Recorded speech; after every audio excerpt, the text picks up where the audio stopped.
Assalamualaikum warahmatullahi wabarakatuh.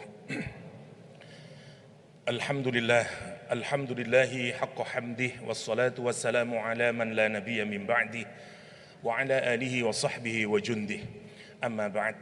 Ikhwa fillah, jamaah salat isya dan tarawih yang dirahmati Allah subhanahu wa ta'ala. Tema yang diberikan kepada kami adalah tentang Lailatul Qadar. Al-Quranul Karim menggambarkan Lailatul Qadar sebagai fenomena yang sangat fantastis karena Allah mengungkapkan dengan kalimat ma adraka. Di surah Al-Qadar Allah mengawali pernyataan tentang Lailatul Qadar diawali dengan kata inna. Kalimat normal biasanya tidak diawali dengan penekanan atau taukid sesungguhnya. Karena biasanya kata sesungguhnya itu mengindikasikan bahwa audien yang diajak berbicara meragukan apa yang mau diungkapkan atau yang telah diungkapkan. Kenapa orang meragukan? Karena itu sesuatu yang mungkin bagi dia tidak masuk akal, bagi dia tidak bisa difahami dan seterusnya. Allah subhanahu wa ta'ala mengawali surat Al-Qadar dengan penekanan inna anzalnahu fi lailatul qadr.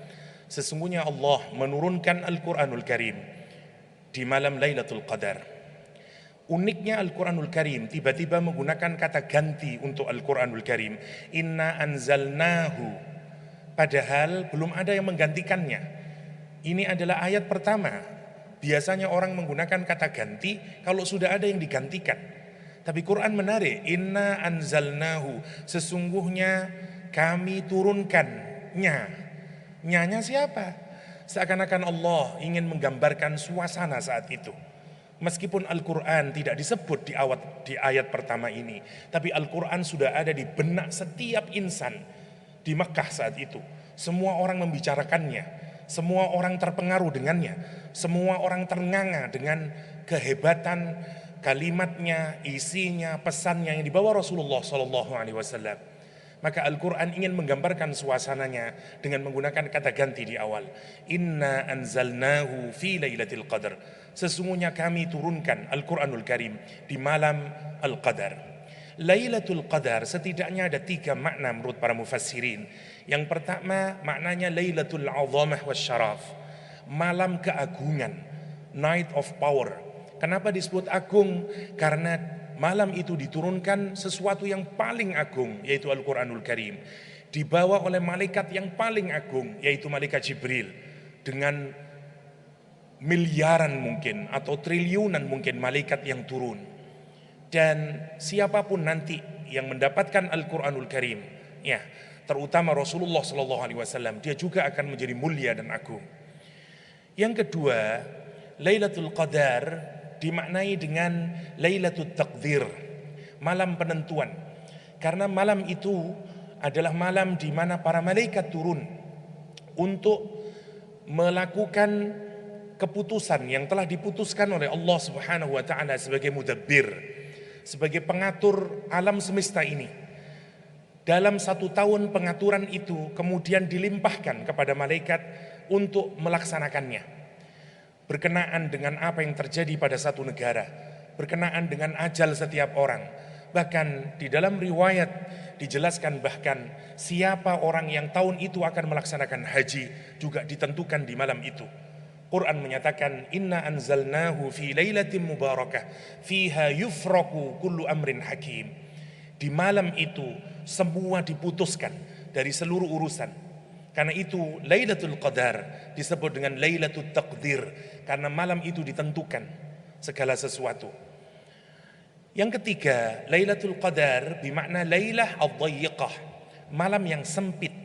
Sebagaimana Al-Quran misalnya menggunakan faqudira alaihi rizqahu, disempitkan rizkinya. Maka Lailah al-Qadar disebut malam yang sempit. Kenapa? Karena terlampau banyak malaikat yang turun saat itu. Mufassirin menjelaskan bahwa jumlah malaikat yang turun saat itu akthar min adadil hisah, lebih banyak daripada jumlah kerikil yang ada di dunia ini. Bayangkan berapa banyak jumlah kerikil.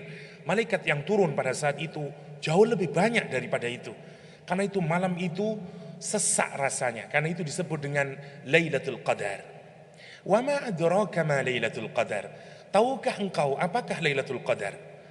Kalau Al-Quran menggunakan kata ma adraka, dengan kecanggihan siapapun, dengan briliannya otak siapapun, tidak akan pernah memahami hakikatnya. Karena setiap Al-Quran menggunakan kata adraka, dia tidak mungkin difahami kecuali kita diberitahu oleh Allah Subhanahu wa taala.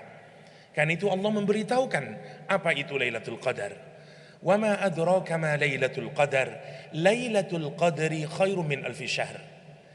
Di hampir semua ayat Al-Quranul Karim, kalau Allah menggunakan kata ma adraka, sesuatu yang hendak diberitahukan tidak diulangi lagi. Contoh, wa ma adraka mat-tariq, tidak diulangi at-tariq an-najmu tsaqib, tapi wa ma adraka mat-tariq an-najmu tsaqib.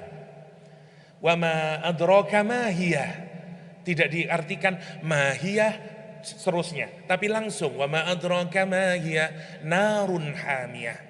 Tapi menarik untuk ayat ini, wa ma adraka ma Lailatul Qadar, diulang lagi oleh Allah, Lailatul Qadri. Mufassirin menjelaskan kepada kita kenapa Allah mengulang. Karena ini sesuatu yang sangat spesial. Karena itu perlu ditegaskan lagi, Lailatul Qadri khairun min alfi syahr. Lailatul Qadar itu jauh lebih baik daripada alfu syahr, 1000 bulan. Suatu saat Rasulullah SAW menceritakan tentang kesolehan umat Bani Israel.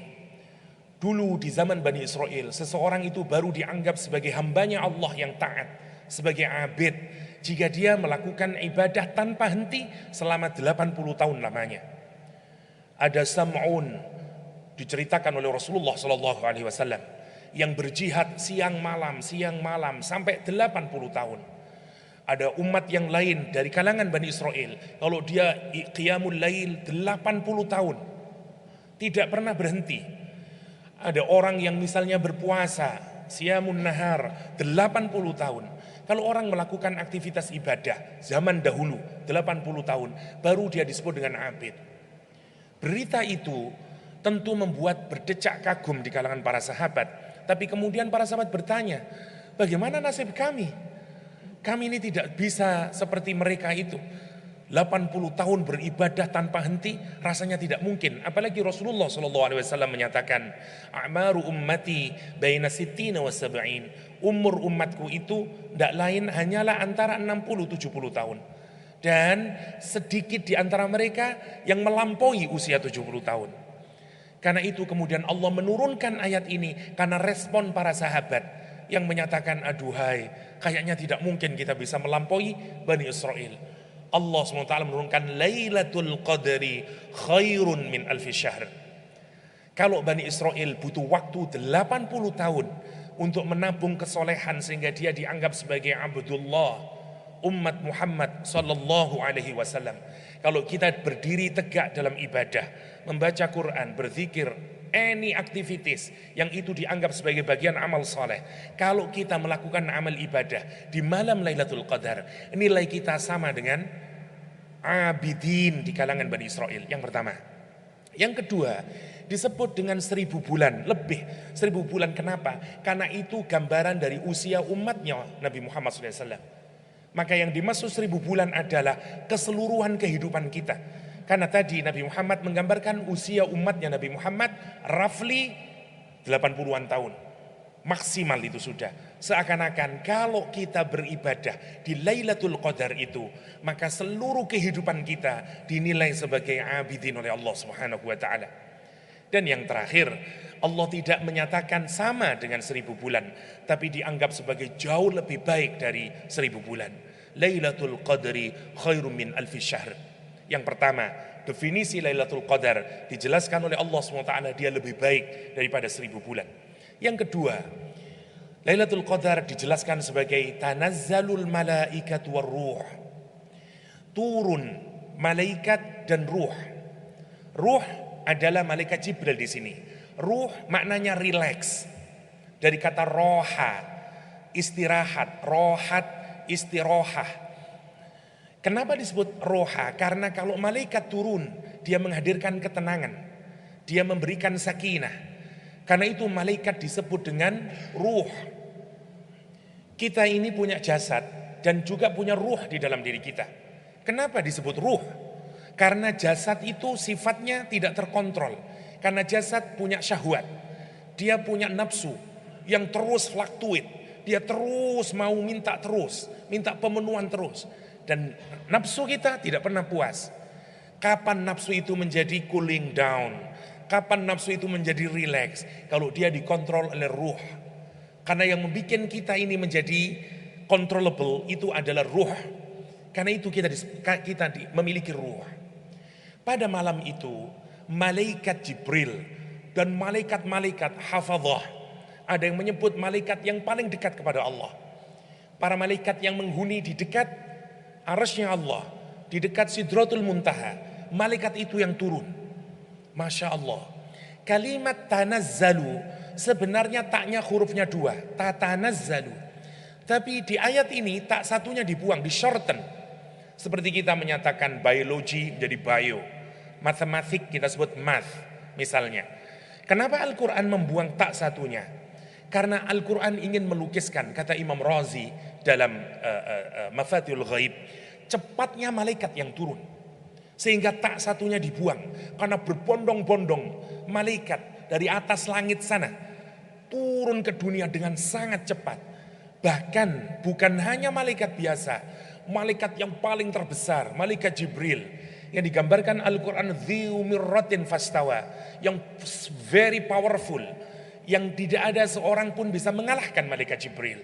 Yang pertama, yang kantornya di dekat arsy-Nya Allah Subhanahu wa taala, indadzil arsy makin, yang seluruh malaikat taat kepada malaikat Jibril, siap 86 kepada malaikat Jibril, muta'in thamma amin. Hatta malaikat Jibril turun, tanazzalul malaikatu warruh fiha. Kenapa mereka turun?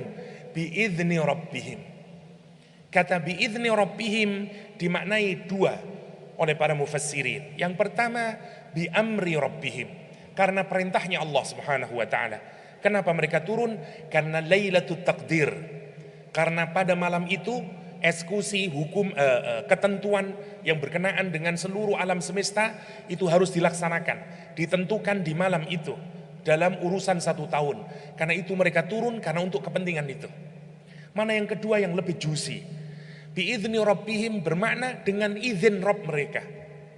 Kenapa mereka minta izin? Karena malaikat itu memendam kerinduan. Kepada siapa? Kepada hambanya yang taat kepada Allah SWT.